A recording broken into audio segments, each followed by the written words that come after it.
Sebelum kita memulai pembelajaran, mari kita berdoa bersama-sama ya. Ikutin Bapak, mikrofonnya tolong dihidupkan supaya suaranya terdengar dari semuanya ya.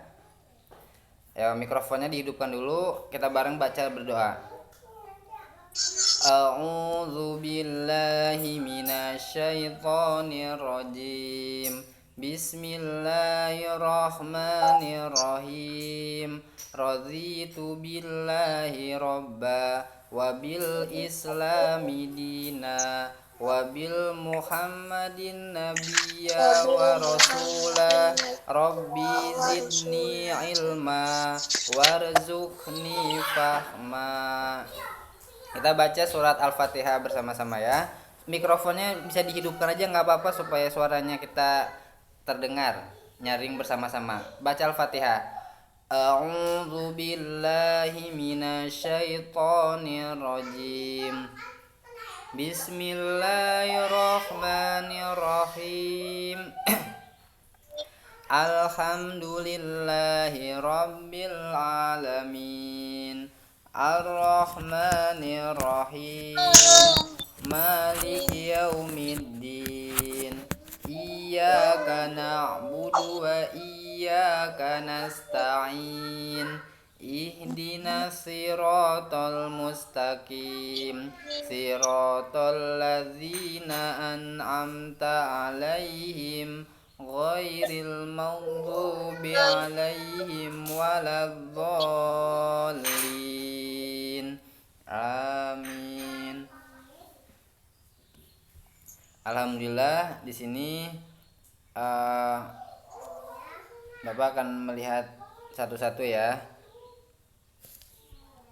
Nanti Bapak akan absen lewat Google Form untuk melihat kehadiran kalian. Di sini Bapak sudah melihat wajah-wajah kalian yang ganteng-ganteng, yang tampan-tampan ya, yang belum dibuka, tolong dibuka supaya kita kenal nanti ketika bertemu di jalan, kita bisa saling sapa. Ada Raudatul Jannah yang sudah membuka, Titania sudah membuka, Gina sudah membuka, Mila Azka belum membuka sudah. Apa siapa nih? Yakza sudah, Rezwa sudah membuka ya. Yang lainnya bisa dibuka juga ya. Coba Bapak nggak bisa scroll ke bawah nih. Ada Aisyah, Fitri, Gina, Muhammad, Raudatul Jannah, Razwa, Rizky, Sandika, Titani, Yazku, Yusuf Wira. Nanti yang gak hadir bisa minta ininya ya, rekomendasinya apakah dia sakit atau apa. Kalau misalkan gak ada surat berarti nanti dialpakan juga oleh Bapak. Oke, sebelum memulai pembelajaran kita kan tadi sudah akan membahas ya, membahas di sini tentang Al-Quran dan hadis adalah pedoman hidupku ya. Di sini sudah ada nama Bapak ya. Nama Bapak adalah Ajang Nugraha, bisa dilihat bersama-sama. Nah, sini Al-Quran dan hadis adalah pedoman hidupku. Ada semuanya? Sudah terlihat ya? Sudah muncul? Di sini kita mempelajari tentang Al-Quran dan hadis, materi SMA kelas 10 bab 4 tentang pendidikan agama Islam dan budi pekerti. Alhamdulillah Bapak sekarang dipercayai untuk mengajar di Seman 1 Palangkaraya ya. Di Seman 1 Palangkaraya tahun 2020 ini. Memahami Al-Quran hadis dan ijtihad sebagai sumber hukum Islam. Di sini siapa yang sudah mengetahui apa itu Al-Quran, apa itu hadis, ya, apa itu ijtihad? Ada yang sudah tahu? Kita sudah sering mendengar ya, atau misalkan melihat bahwasannya oh Al-Quran ini bentuknya mushafnya seperti ini, hadis itu bentuk mushafnya seperti ini, ijtihad bentuk mushafnya seperti ini. Tapi apakah kita sudah memahami apa makna dari Al-Quran hadis tersebut? Kita lihat ya. Al-Quran hadis ini adalah sumber hukum Islam, merupakan suatu rujukan atau landasan dasar utama dalam pengambilan hukum Islam ya. Hal tersebut menjadi pokok ajaran Islam sehingga segala sesuatu ajaran Islam harus bersumber atau berpatokan kepada Al-Quran dan Al-Hadis. Hal tersebut menjadi pangkal tempat kembalinya segala sesuatu. Ia juga menjadi pusat tempat mengalirnya sesuatu. Oke, di sini sudah jelas sekali bahwasannya Al-Quran, hadis, dan ijtihad adalah sumber hukum Islam yang merupakan landasan, rujukan atau dasar. Jadi kehidupan sehari-hari kita ini, baik dan buruknya, kita harus dapat merujuk kepada Al-Quran dan hadis. Apakah pelakuan kita, pekerjaan kita ini baik atau buruk? Kita bisa melihat di dalam sumber hukum Islam, yaitu Al-Quran, hadis, dan ijtihad para ulama. Kita masuk ke Al-Quran ya. Al-Quranul Karim. Kita sudah nggak asing lagi nih. Siapa di sini yang sudah tamat satu Quran, yang sudah hatam Quran? Pasti di sini sudah banyak ya, alhamdulillah. Yang sudah hatam Al-Quran, yang sudah pandai membaca Al-Quran, pasti sudah sering dia melihat Al-Quran, sudah melihat mushaf Al-Quran. Apa itu Al-Quran? Kita akan membahas dulu Al-Quran secara segi bahasa ya. Dari segi bahasa, Al-Quran berasal dari kata qoro'a, yaqra'u qira'atan, qura'anan ya, yang berarti sesuatu yang dibaca atau bacaan. Jadi Al-Quran ini adalah sebuah bacaan. Dalam bahasa Arab nih, qoro'a itu artinya membaca bacaan. Maka siapa saja yang Al-Quran yang membaca, yang melihat Al-Quran, mushaf Al-Quran, memegang Al-Quran, dia harus membacanya.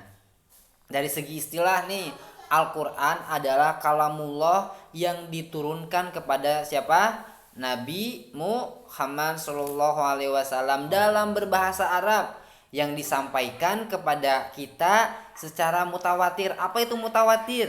Ada yang tahu? Adik-adik semuanya di sini mutawatir apa? Ya, mutawatir itu adalah berangsur-angsur. Jadi tidak sekaligus Al-Quran ini diturunkan mulai dari surat Al-Fatihah sampai surat An-Nas. Ini diturunkannya secara berangsur-angsur. Jadi ada yang satu surat, kalau misalkan surat itu pendek, bahkan hanya satu ayat saja, hanya 2 ayat saja yang diturunkan kepada Nabi Muhammad ya. Dalam tulisan mushaf ini, Al-Quran juga diawali dari Quran surat Al-Fatihah dan diakhiri dengan surat An-Nas ya. Fungsi Al-Quran di sini sebagai apa? Sebagai bentuk kita ibadah, sebagai mujizat Nabi Muhammad SAW, dan sebagai hidayah atau petunjuk bagi umat Islam. Jadi Al-Quran ini sangat banyak sekali ya manfaatnya, fungsinya. Maka dari itu kita juga harus dapat memahami bagaimana kita bisa mendapatkan hidayah, bagaimana kita dapat petunjuk, bagaimana kita bisa beribadah kepada Allah Subhanahu wa taala. Maka kita harus dapat berujuk kepada Al-Quran. Kita lanjut ya. Kedudukan Al-Quran sebagai sumber hukum Islam. Jadi Al-Quran ini berada kedudukan posisi yang pertama di dalam hukum Islam. Sebagai sumber hukum Islam, Al-Quran memiliki kedudukan yang tinggi. Al-Quran ini memiliki kedudukan yang tinggi ya. Al-Quran merupakan sumber utama dan pertama, sehingga semua persoalan harus merujuk dan berpedoman kepada Al-Quran. Al-Quran ini adalah firman-Nya Allah Subhanahu wa taala. Dan Allah Subhanahu wa taala di sini berfirman dalam surat An-Nisa ayat 59. Ada yang bisa membacakan surat An-Nisa ayat 59 atau misalkan artinya? Bisa disebutkan namanya? Siapa yang mau membacakan artinya? Sudah ada tertera di layar kalian? Ayo, siapa yang mau membaca? Saya, Pak. Ayo, boleh. Siapa namanya? Berarti Ya, bacakan artinya. artinya, wahai orang-orang yang beriman, taatilah Allah dan taatilah Rasul-Nya Muhammad dan ulil amri pemegang kekuasaan di antara kamu. Kemudian jika kamu berbeda pendapat tentang sesuatu, maka kembalilah kepada Allah Subhanahu wa taala, Al-Qur'an dan Rasul-Rasulnya Sunnah. Jika kamu beriman kepada Allah dan hari kemudian yang demikian itu lebih utama bagimu dan lebih baik akibatnya. Nah, jelas sekali di sini sudah ya. Apabila kita beriman ya, beriman nih kepada Rasul, beriman kepada Allah, beriman kepada hari kiamat, hari akhir, maka kita harus mentaati siapa? Yang pertama Rasul, ulil amri ya. Ulil amri ini siapa? Pemimpin kita. Kemudian jika kamu berbeda pendapat tentang sesuatu, maka kembalikanlah kepada Allah Subhanahu wa taala, yaitu ada di dalam Al-Qur'an dan Al-Hadis atau sunnah. Jadi ketika kita berbeda pendapat nih, ada istilahnya pemikiran ulil amri kita, pemimpin kita yang berbeda pendapat, atau misalkan ada suatu perdebatan, maka kita kembalikan semuanya kepada Al-Quran dan Al-Hadis. Ini Al-Quran dan Al-Hadis atau sunnah merujuknya seperti ini, maka kita harus berpedoman memegang apa yang ada di dalam Al-Quran dan Al-Hadis. Maka kita ini telah beriman kepada Allah, Rasul, hari kemudian ya. Ini adalah sebuah petunjuk bagi kita. Apabila kita tidak menemukan suatu jalan, maka jalan landasan yang pertama ini adalah Al-Quran dan Al-Hadis. Di sini ada kandungan hukum dalam Al-Quran. Kandungan hukum dalam Al-Quran ini adalah sebuah akidah atau keimanan seseorang. Belum muncul ya di layar kalian. Kandungan dalam hukum Al-Quran ini yang pertama adalah akidah atau keimanan. Akidah atau keimanan adalah keyakinan yang tertancap kuat di dalam hati. Jadi ketika kita beriman, istilahnya itu maka ada di dalam hati kita. Ini adalah sebuah akidah atau keimanan kita. Maka apabila kita beriman ya kepada kitab-kitab Allah yaitu Al-Quran, maka kita harus merujuk semuanya kepada Al-Quran. Segala sesuatu kita kembalikan kepada Al-Quran. Apabila kita tidak meyakini, maka gugurlah keimanan kita ya. Yang kedua adalah syariat atau ibadah. Syariat atau ibadah ini hukum untuk mengatur tentang tata cara ibadah yang baik yang berhubungan langsung dengan Khalik atau sang pencipta. Siapa sang pencipta kita? Allah Subhanahu wa taala, yaitu hablum minallah. Kita ibadah berhubungan langsung dengan Allah yang disebut dengan ibadah mahdoh, maupun yang berhubungan dengan sesama makhluk yang disebut dengan ibadah ghairul mahdoh. Jadi di dalam Al-Quran ini sudah ada istilahnya tata cara ibadah kita, baik itu ibadah dengan Allah atau ibadah mahdo atau ibadah ghair mahdo, semuanya sudah ada tercantum dalam Al-Quran. Allah menyuruh kita untuk sholat, itu sudah ada perintah dalam Al-Quran. Allah menyuruh kita untuk puasa, sudah ada perintah dalam Al-Quran. Allah menyuruh kita berbaik kepada orang tua, taat kepada orang tua, itu sudah ada dalam Al-Quran. Maka Al-Quran ini adalah syariah atau ibadah. Ilmu yang mempelajari tata cara ibadah dinamakan adalah ilmu fikih. Jadi di sini ada ilmu fikih ya. Hukum ibadah hukum yang mengatur bagaimana seharusnya melakukan ibadah yang sesuai dengan ajaran Islam. Ini adalah hukum fikih. Hukum ini mengandung perintah untuk mengerjakan sholat, zakat, puasa, ya, dan perintah yang ibadah lainnya. Semuanya ada di dalam Al-Quran. Dan yang kedua adalah hukum muamalah. Tadi hukum muamalah ini adalah ibadah goir mahdo, ibadah sesama dengan manusia, yang mengatur interaksi antara manusia dan sesamanya, itu manusia dengan manusia, seperti tentang tata cara jual beli.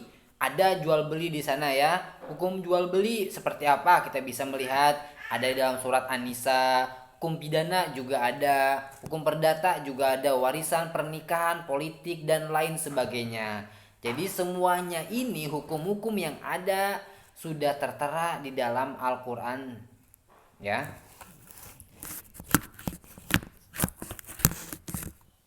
Oke, kita lanjut. Di sini ada yang ketiga, akhlak dan budi pekerti. Selain istilahnya kita beribadah kepada Allah Subhanahu wa taala, istilahnya ada iman kita kepada Allah Subhanahu wa taala, terus kita meyakini tentang Al-Qur'an ini ya, keyakinan, keimanan kita, beribadah kita, ada juga kita berakhlak atau berbudi pekerti. Selain berisi hukum-hukum tentang ibadah, akidah, Al-Quran juga berisi hukum tentang akhlak. Bagaimana kita seharusnya berakhlak, berperilaku yang baik, berakhlak kepada Allah, berakhlak kepada manusia, atau misalkan makhluk yang lain, yaitu kepada hewan, tumbuhan. Bagaimana kita cara berakhlak? Ya, maka di sini tuntunan dan hubungan antara manusia dengan Allah, hubungan antara manusia dengan manusia, hubungan manusia dengan alam, dan hubungan manusia dengan semesta ya. Ini sudah tercermin konsep perbuatan manusia nampak, mulai gerakan mulut, ucapan, tangan, kaki ya, semuanya sudah ada tata cara dan kita bagaimana melakukannya. Ini adalah akhlak, bagaimana kita berakhlak kepada manusia, bagaimana kita berakhlak kepada Allah, bagaimana kita berakhlak kepada alam semesta. Sudah ada tercatat di dalam Al-Quran. Yang kedua ini adalah hadis atau as-sunnah ya. Sudah kita tahu juga bahwasannya hadis ini adalah apa? Coba ada yang tahu di sini hadis itu apa? Hadis secara bahasa ya berarti adalah perkataan atau ucapan. Menurut istilah adalah segala perkataan, perbuatan, ketetapan atau takrir yang dilakukan oleh Nabi Muhammad SAW. Hadis juga dinamakan adalah sunnah. Namun demikian ulama hadis membedakan, ada juga yang mengatakan sunnah ya. Pengertian hadis di sini adalah sebuah tadi perkataan atau perbuatan ketetapan. Jadi istilahnya perkataan Rasul, perbuatan Rasul, ketetapan Rasul. Rasul berkata istilahnya seperti ini, itu adalah sebuah hadis. Rasul bergerak seperti ini, itu adalah hadis. Rasul menetapkan hukum, itu adalah sebuah hadis. Siapa hadis yang menulisnya? Ada di sini para perawi ya. Itu nanti. Ini jadi istilahnya sebuah perkataan, sebuah perbuatan, sebuah ketetapan disebut adalah hadis. Hadis adalah ucapan. Di sini sudah perkataan, sedangkan sunnah segala apa yang dilakukan oleh Rasulullah SAW yang menjadi sumber hukum Islam. Nah, di sini ada juga bagian-bagian hadis. Tidak semuanya hadis ini juga memiliki sebuah ketetapan. Ada bagian-bagian sanadnya, ada